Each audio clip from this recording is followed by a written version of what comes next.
There was a time when men understood women not through words but through instinct.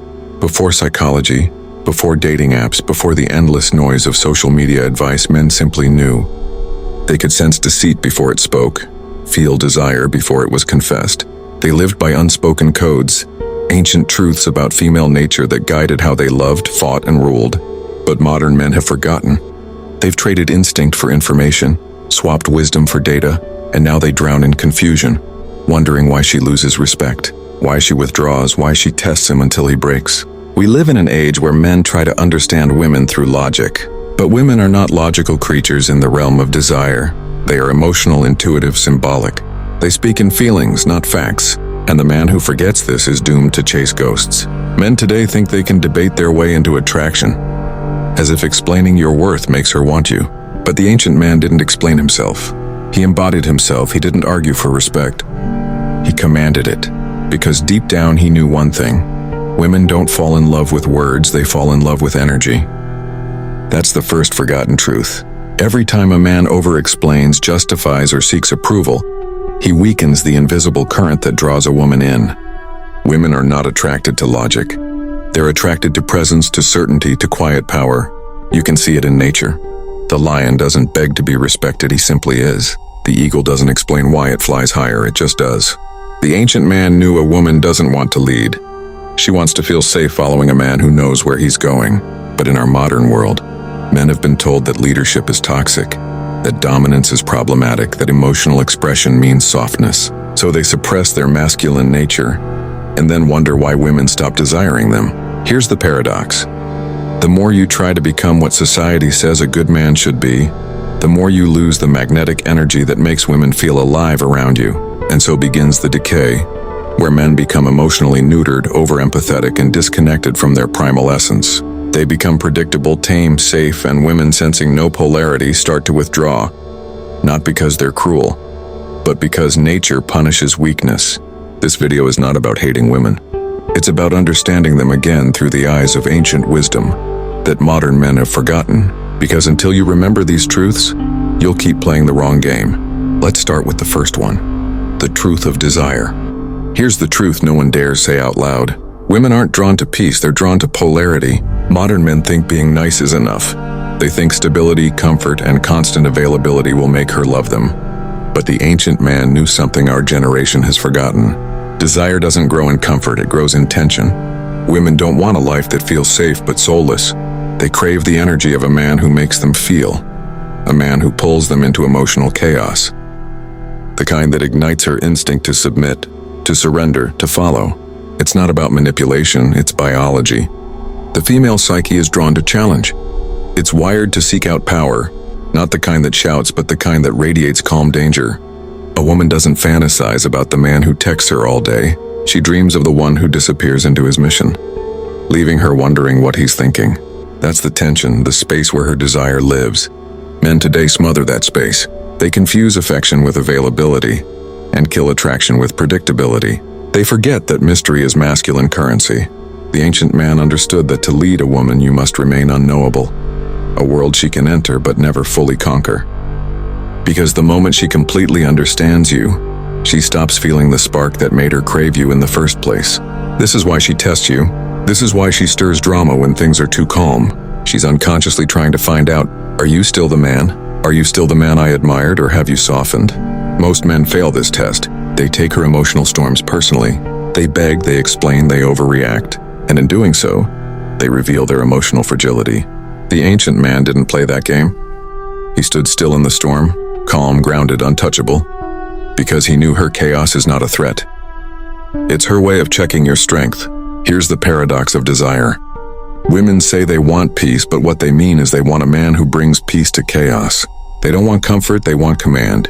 They want to feel safe, but only because you can handle danger. And that's what modern men have forgotten. They try to earn love by being understanding, emotionally soft, agreeable, endlessly supportive. But that's not what wins her devotion. That wins her control. A woman doesn't fall for the man she can control. She falls for the one she can't tame, because deep down she doesn't want to mother her man. She wants to melt for him.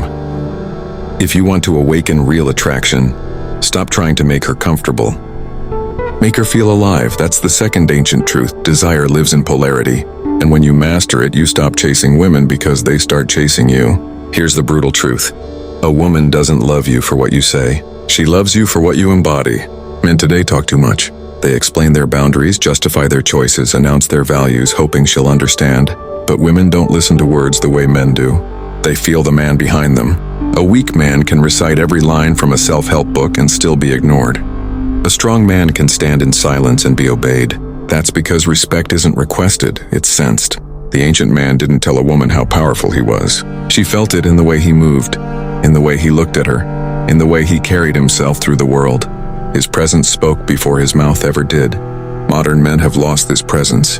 They're desperate to be understood, to prove that they're good, moral, caring, non-threatening. But the moment you try to prove your goodness, you've already lost respect. Because respect is born from self-trust. When a woman sees a man who doesn't flinch, who doesn't need her validation, who isn't emotionally tossed by her moods, something ancient awakens in her. It's the instinct to follow, not out of submission, but recognition. She recognizes a man who stands on his own mountain, a man who doesn't move for anyone. That's why you can't negotiate respect. You can only embody it. Look at history. Every powerful man from Marcus Aurelius to Alexander the Great had this quality. They didn't beg people to see their worth. Their worth was unquestionable because they acted from inner law, and that's what women crave today. A man ruled by his own code, not a code written by society, feminism, or modern dating culture. A code written by his soul. Women test you to see if your code is real. They'll provoke you, accuse you, tempt you, because they're trying to find the edges of your self-respect. They need to know if your strength is truth or performance. Most men fail. They react emotionally. They explain, defend, argue, and collapse under the weight of her storm. But the ancient man would simply observe. He'd look her in the eye and say nothing because he didn't need to. He knew that real power doesn't chase understanding, and it commands it. You can't make a woman respect you through persuasion. You earn it through consistency, through discipline, through quiet certainty. You become the kind of man who no longer needs her approval, and suddenly she gives it freely. That's the third ancient truth. Respect is not spoken, it's felt. And when a woman feels it, she'll follow you anywhere. Men today are obsessed with being liked. They polish their image, soften their tone, hide their aggression, and try to appear flawless, thinking perfection will earn them love. But women are not drawn to perfection. They're drawn to power. Power is not arrogance, it's not cruelty. It's the ability to remain unshaken. A man can have looks, charm, and money, but if he bends under emotional pressure, if he apologizes for who he is, her desire dies instantly, because instinctively women are wired to sense dominance, not through violence, but through certainty. It's the same instinct that made women throughout history drawn to warriors, kings, and conquerors, not because of their status, but because these men owned themselves. The modern man hides his instincts. He thinks being calm means being passive. He confuses emotional control with emotional suppression.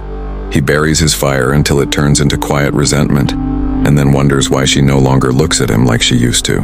But the ancient man integrated his darkness. He knew his aggression, his lust, his ambition, and he mastered it. He didn't hide his hunger, he directed it. And that's what made him magnetic. Because power is not about domination, it's about alignment. When your masculine chaos is under command, when you could destroy but choose discipline instead, she feels it. That's what women sense near a truly powerful man, that he could lose control but doesn't. That's what makes her body respond even if her mind resists. She can't help it. Her instincts recognize strength, and strength isn't born from pretending to be good. It comes from facing your shadow and making peace with it. Most men fear their shadow. They repress their sexual power, dominance, and anger, the very energies that create polarity. They try to be safe, harmless, predictable, and it kills attraction. A woman doesn't want a man who's harmless. She wants a man who's in control of his danger because that's the only man she can trust. Think about it. A man who fears his own instincts cannot protect anyone. He's easily manipulated, guilt-tripped, and disarmed. And deep down, women sense it. That's why she'll test you. That's why she'll push your buttons, to see if your inner world is stronger than hers, to see if you can contain her emotions without losing yourself. And when she realizes she can't break you, that's when she trusts you. That's the fourth ancient truth. Women don't want your perfection, they want your power under control. The man who embraces both his light and darkness becomes unforgettable. Every man has lived this story. You meet a woman, she's obsessed. She texts first, mirrors your energy, praises you like you're the only man alive. Then you fall for her, open up, become fully available, and she pulls away. It's confusing, you think, but I did everything right. You gave her consistency, loyalty, affection, all the things society says a woman wants. But instead of deepening her love, it killed her attraction. Here's the ancient truth. A woman's desire doesn't thrive on devotion. It thrives on distance. She doesn't crave to possess you. She craves to feel pulled toward you.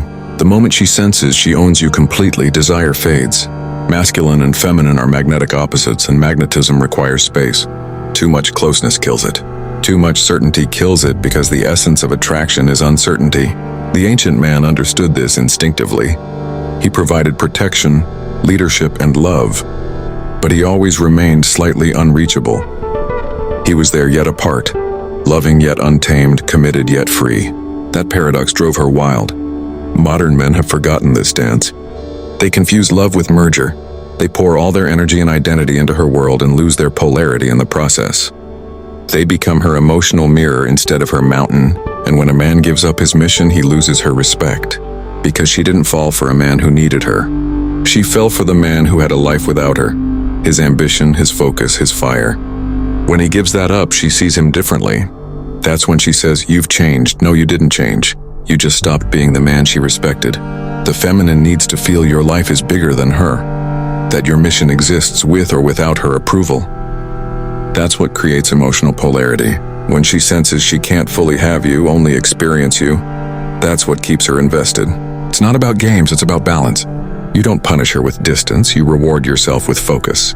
You don't ignore her to create tension. You stay grounded in your path and let her come to you. Because when a man is lost in his purpose, he becomes magnetic. When his energy flows into something higher, she feels it. Suddenly she wants to be part of it. That's the fifth ancient truth. Women don't crave devotion. They crave a man devoted to something greater. When you give her everything, she loses the thrill. When you give her your purpose, she gives you her soul. There's a reason women test men, but it's not cruelty, it's instinct. A woman's nature was never meant to follow the weak. Deep down, she's always asking a silent question. Can you contain me?